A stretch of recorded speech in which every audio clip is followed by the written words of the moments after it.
Halo semua, lagi dengerin podcast Malam Minggu bareng gue Adriano Kalbi. Sekarang gue nggak tahu kapan ditayangin, pasti akan basi. Tapi yang jelas kalau pas lagi diproduksi ini lagi hangat-hangatnya Mental Health Day, luar biasa. Mental Health Day. Kenapa Mental Health Day udah jadi naik ke permukaan? Karena semoga nih kayaknya kita akhirnya ketemu ujung dari COVID itu gimana. Luar biasa lah Pak Luhut, meskipun banyak cacian terhadap Anda, saya sih harus acung jempol Anda mengatasi masalah COVID ini. Oleh karena itu, karena COVID sudah mereda, mungkin perasaan-perasaan orang yang tadinya diredam pun akhirnya keluar lagi. Balik lagi, sedih banget ya. Jadi ternyata obat dari kesehatan mental itu adalah COVID, nggak kemana-mana soalnya. Jadi orang dipaksa untuk bercermin terus terhadap dirinya, dan itu baik. Karena gue rasa kesehatan mental itu banyak berpengaruh kalau kita terus membandingkan diri kita dengan orang lain. Mohon maaf bagi ada yang menanti posting saya nangis-nangis di sosial media, saya nggak akan posting kayak gitu. Karena menurut saya, kalau nangis masih bisa diposting, ya berarti lo nggak bermasalah amat. Gue pasti bakal banyak kena serang nih, ini bodo amat. Tapi gue sedikit background ya, gue bersyukur tumbuh di keluarga yang mental health tuh bukan sesuatu yang asing. Dalam artian, of course asing dong kalau ke orang tua saya ngomong apa, perasaan itu nggak diterima. Tapi psikolog tuh bukan sesuatu yang asing.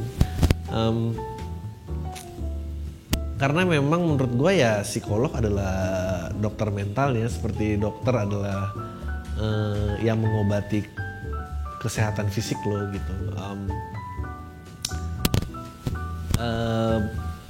Ya gue takut sih, dengan sejujurnya gue punya kekhawatiran dengan informasi yang banyak melalui lalang ini, orang lebih cepat self-diagnose dan self-diagnose dan self-curing juga ya, luar biasa. Diagnosa sendiri, nyembuhin sendiri dengan bermodalkan buku-buku quotes dan lagu-lagu sendu. Percayalah, jika masih ada buku-buku dan lagu-lagu yang bisa membantu, berarti masalahnya belum parah-parah banget. Karena banyak lagi tuh gue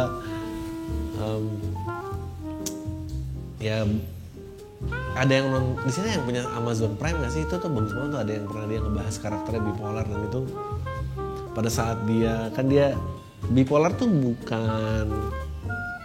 bukan berkepribadian ganda, dia cuma moodnya itu either dia on ecstasy atau dia on depressed. Jadi dia lo bisa tinggi banget, ecstasy mania 3 hari, lo excited, nggak tidur, nggak apa, energi meluap-luap, you can conquer the world. Habis itu lo 3 hari lo rasanya mau bunuh diri apa, dan perubahannya tuh switch cepet banget.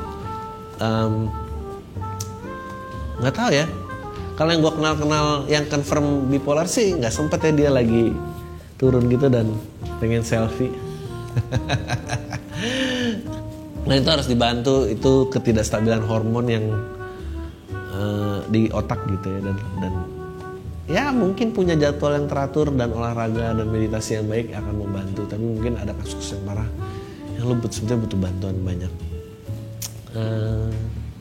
Jadi satu sisi tuh gue happy karena gue tahu negara ini, or at least orang-orang yang aktif di sosial media itu ekonominya bisa dikatakan menengah ke atas. Karena yang masih ribut lapar itu pasti tidak tahu dong yang namanya bipolar. Itu emang problem tuh.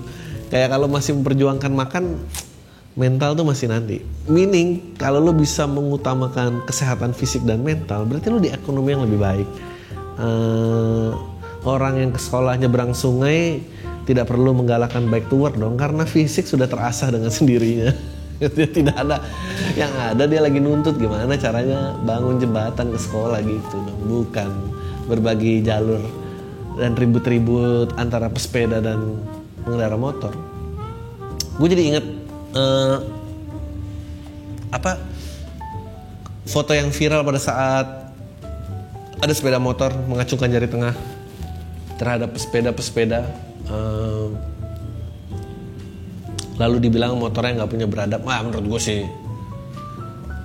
Menurut gue sebetulnya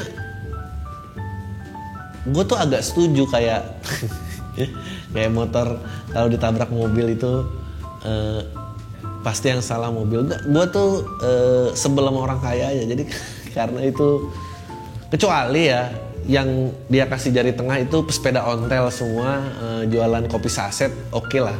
Itu salah motor. Tapi kalau pakai sepeda-sepeda yang lebih mahal daripada Avanza, ya salah yang sepeda lah pasti. Yakin gue salah yang sepeda. Di mental institution juga, di rumah sakit ODGJ, kita udah nggak boleh ngomong rumah sakit jiwa. Susah banget ya, RS ODGJ kan tetap RS. Enggak deh, RS rumah sakit jiwa ya. Udah nggak boleh rumah sakit jiwa. Apaan lah namanya? Bikin bangun billboard baru aja. Terapi pertama terhadap orang gila itu adalah schedule. Bangun pagi, men. Bangun pagi, ngerapiin kamar, ngerapiin rak buku, biar hidup tuh ada polanya. Mental health tuh kenapa orang kaya lebih banyak bermasalah mental, itu gue setuju banget. Karena orang kaya banyak yang nganggur. Kalau miskin kan, kalau lu kepepet hidup lu tuh jatuhnya penuh dan sibuk, dan itu jauh lebih baik. Namanya mental health tuh memang datang dari pikiran, dari dalam lu gitu. Pada saat lu banyak waktu untuk berpikir, banyak kan lu diem aja. Makanya rutin itu membantu. Oke, pacaran sama istri orang, mas. Gue pengen cerita setahun ini gue pacaran sama istri orang ya. Awalnya cuma buat having sex aja, tapi kelamaan kok gue jadi susah lepas dari dia, bang. Ya ampun. Sekarang kita jaraknya sih udah beda pulau, cuma sering video call. VCX, video call seks. Dia gak ada suaminya di rumah, gimana caranya video call seks? Gue bingung, umur gue udah 26. Udah pengen punya istri tapi gak bisa deket sama cewek manapun. Ya iya dong, pastinya. Sebenarnya dia udah sering nyuruh gue buat cari yang lain, tapi tiap tahu gue deket sama yang lain dia malah marah-marah. Kemarin sempet bilang mau cerai sama suaminya, tapi gue bingung kalau misalnya gue nikah sama dia, nanti dia selingkuh juga dari gue. Menurut lu gue harus gimana? Oke, gue mau cerita tentang pengalaman gue first time having sex. Aduh, gue tolong jangan sebutin nama gue. Gue cowok 25 tahun, asli daerah yang rantau ke ibu kota. Gue masih perjaka dan belum tahu sama hilang keperawanan di ibu kota. Kan ibu udah nasehatin, kalau ke ibu kota nanti godaannya begini-begini. Kamu ketemu orang yang belum tentu keimanannya sama sama kamu. Nah, saat ibu yang diabaikan ini dari dating app lagi, ya ampun. Mulai intens chat tapi belum kenal sebulan dia udah ngajakin staycation karena penasaran banget sama hal itu. Gue iyain aja. Setelah singkat cerita kita selesai staycation seminggu, dia bilang dia telat hate. Padahal gue mainnya juga pakai kondom ya. Masih bingung. Walaupun masih bingung cara pakainya, gue yakin gak tembus.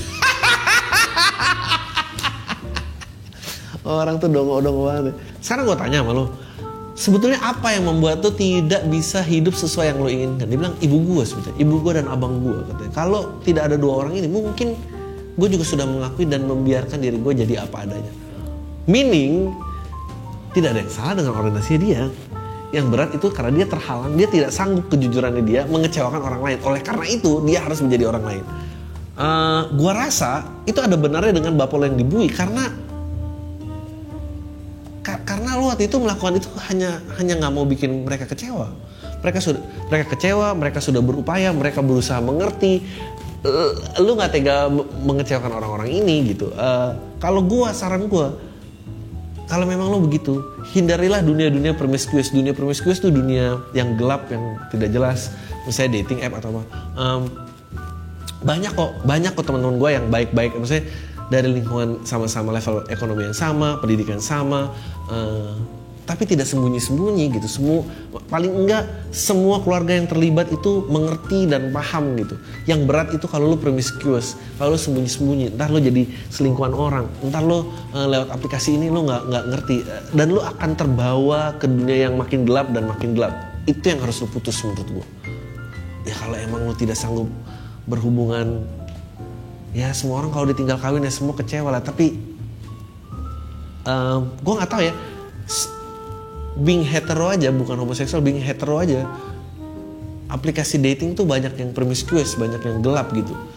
Gimana lu, dan itu dunia lebih gelap lagi. Dan menurut gue pada saat orientasi hidup lo tidak sama, lo akan terbawa ke situ. Dan itu yang sebetulnya lo capek bersembunyi sebetulnya, bukan lo capek sakit. Ini gue dimarahin ibu lah ngomong gini, tapi ya itu aja sih dari gue.